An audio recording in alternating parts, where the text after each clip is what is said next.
আমাৰ মুখ্যমন্ত্ৰী ডাঙৰীয়াই বিজেপি কাৰ্যালয়ত এটা ভাল কথা কৈছিল। তেতিয়া আমি অৰ্থটো বুজি পোৱা নাছিলোঁ, এতিয়া বুজি পাইছোঁ।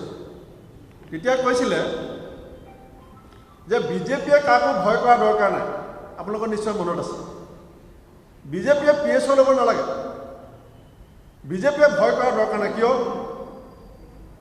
বিজেপিয়ে ভয় নকৰে, কাৰণ বিজেপিয়ে অচিক পিটিকা কৰিব পাৰিব।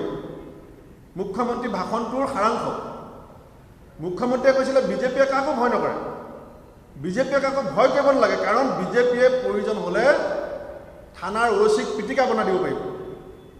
বিজেপিয়ে এছেম্বলিত সিদ্ধান্ত ল'ব যে ছিংগুল ইঞ্জিন নাও চলাব নোৱাৰে, কিন্তু বিধায়কে মহিলা আৰক্ষী বিষয়াক ধমকি দিব পাৰিব যে ছিংগুল ইঞ্জিন নাও মোৰ সমষ্টিত চলাব পাৰিব।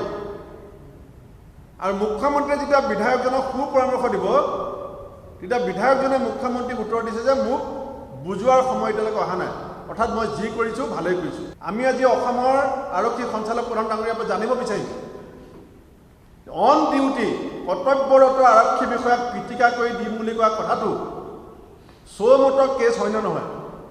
আৰক্ষীয়ে কেছ ল'ব নোৱাৰে।